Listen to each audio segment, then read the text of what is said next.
Hi guys, and welcome back to my channel. Finally, after ilang years, nakapag-vlog na rin po tayo. Ang daming mga kaganapan sa life. I'm currently flying and in few days, current na ako. Yun yung parang nire-renew namin yung knowledge namin when it comes to safety, security, and all that na related sa field namin, which is aviation. Merong mga regulatory exams, so medyo nagbabasa-basa muna ako. Please, kung di ka pa naka-follow and interested ka to know more about me and my career in aviation as a cabin crew, then don't forget to click the subscribe button and also the notification bell down below. For today's video, ipapakita ko po sa inyo yung usual na ginagawa ko every off day or rest day ko para naman malibang-libang din naman ako dahil sobrang bored in the house ang lala mo. But anyway, I'm not really bored kasi dapat during this time is nagre-review ako. Naisipan ko mag-vlogging ulit kasi sayang naman din yung channel ko, ang tagal na rin yung inactive. Earlier today, nakapagbasa-basa naman ako ng konti. So ngayon naman samahan niyo akong mag-plancha ng uniform ko. Kasi tomorrow is standby crew ako. In case na mag-call up ako, at least prepared na lahat. And ang igagaya ko na lang is yung sarili ko. And yung paplansyahin natin, bali 3 pairs of uniform siya.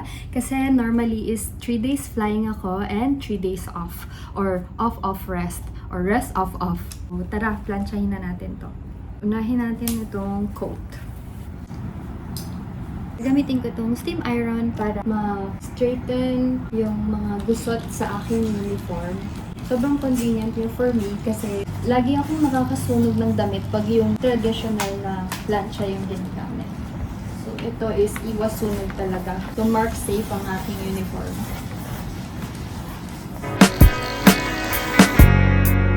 Ngayon naman is pwede na natin ilagay yung wing pin and nameplate. Para convenient na lang for me, isasuot ko na lang siya. Una muna natin ilalagay yung nameplate through our hands from the shoulder until here. Yung sukat lang nung hand. At least one hand. Tada! Yeah.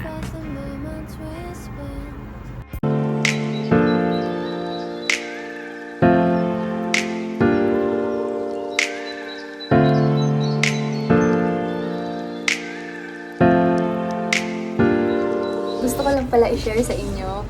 Time check is 5:58 p.m. Guys, 5:58 p.m. and look,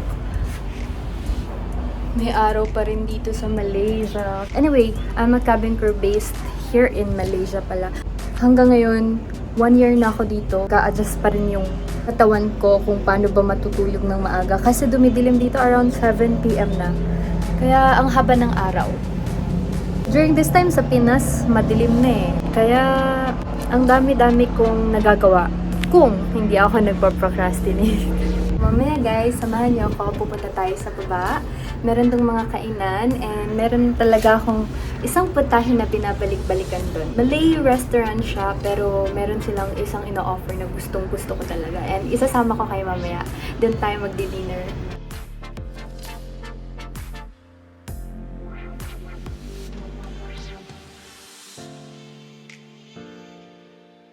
O yun na nga, tapos na tayo magligpit ng room, nakapagwalis, nakapag-mop, nakapag-vacuum na rin po tayo, and tapos na rin ako magsaing. And higit sa lahat, nakapaglinis tayo ng brush. Ang kulang na lang is mag-shower, and then we're ready to go. Yan, tapos na tayo maligo, and magsa-skincare na lang po tayo. Toner.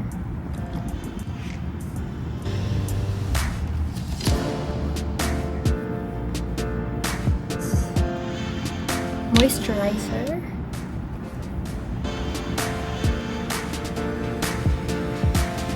May araw pa. Gamit tayo nitong Pond's Day Cream. It's na siya actually, so it's a sign.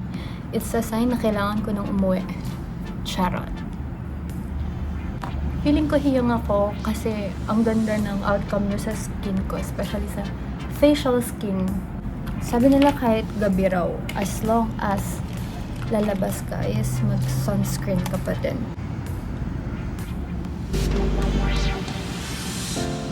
And I'm using this chapstick.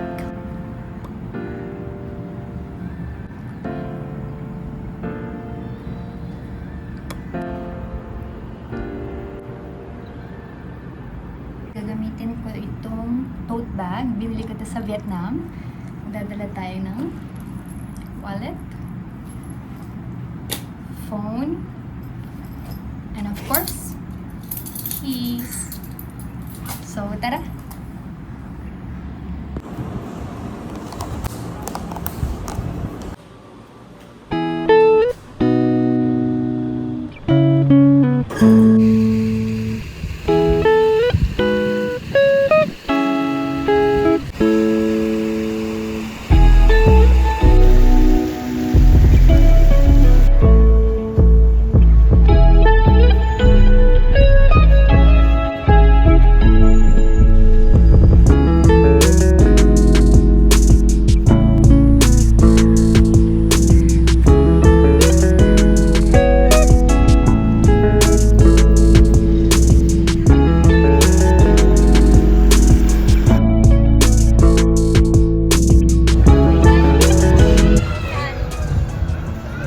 Kagal!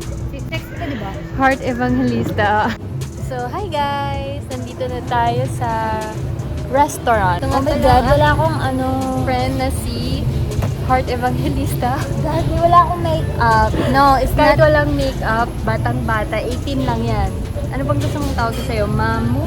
36 years old in the making. Ayan, so umorder muna tayo. Anyway, pinagdala kita ng kanin. Oh, bakit? Hindi ako kain. Ano, fasting pa rin? Hindi, kumain ako ng spaghetti Filipino style. Para saan tong dates, ate? Because I'm a Mamu. Muslim before. So, para saan Kasi yan? Ramadan today. So, eto, kinakain nila.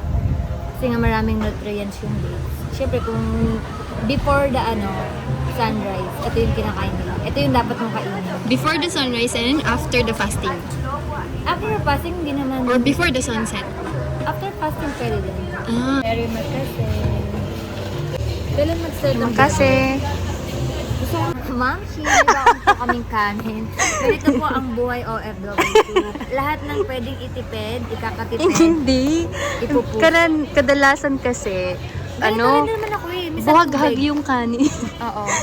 Pihikan ako sa kanin. Hindi, tsaka Kaya isa- nagsaing ako. Sabihin mo na, syempre, para rin makatipid Oo, ko. totoo. Totoo yan. Diba? Ako minsan mineral water dala ko para hindi na ako mag-order ng drinks, ganyan. Cheers! This is what we call carrot susu in Malaysia. Matagal ka na nag-vlog, nakita ko eh. Ayan na yung order bakit ba yung kay natin. Heart hindi ba ganyan kaganda? Ayam butter. Ayam butter with Eh, homemade kanin. Pedas! Butter. Yung Okay seafood daw. natin. Seafood. Pedas. Spice. Pedas. Bole.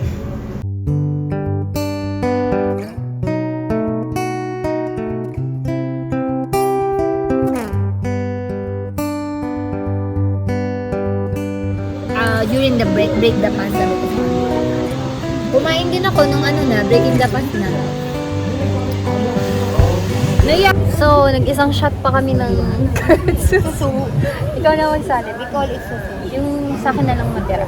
Yung favorite namin na carrot susu. Sabi ni Kak, pure carrot daw siya. Tapos nilagyan lang nila ng parang condense. Sa ang Mommy Heart ng Kuala Lumpur. Lagi kong katsukaran. Kasi ako natutunan yung word na yun. Hindi ka maboboard pag kasama mo siya. Kasi hindi kami naubusan ng chismis. True. Marites kami. Yung kinitan, flawless. Miss Flawless! Ano yan? Dino-workout ko yung yung legs ko. Gusto ko kasi malaki legs ko. Titingin nga, malaki yung legs ko. Oo, malaki, oh. Ako kasi ang liit. Diba? Ha? Gusto ko nga ganyan eh. Thank you Gusto sa mo time. ganito? Thank you sa time. Guys, pauwi na tayo. Dami naming chika ni Ate Vel. Kasi lately, naging busy kami sa paglipad. Kaya ngayon lang ulit kami nagka-time. Parang random aya lang yung chika. Si Ate Vel yung isa sa pinakaunang naging ka-close ko. Matagal na rin kasi siyang OFW and ang dami-dami kong natututunan sa kanya. Marami na siyang experience and siya na rin yung nagiging guide ko sa mga advices niya. Matured enough na siya kesa sa akin. Kaya kami nagkasundo. Balik sa condo and napasarap talaga yung kain and also yung kwentuhan. Especially kapag meron ka talagang isang friend na hindi nauubusan ng chicken, kwento and all that. Anyway, thank you so much guys for watching. I'll see you on my next vlog. Don't forget to click the subscribe button and also the notification bell down below. See ya! Thanks for watching!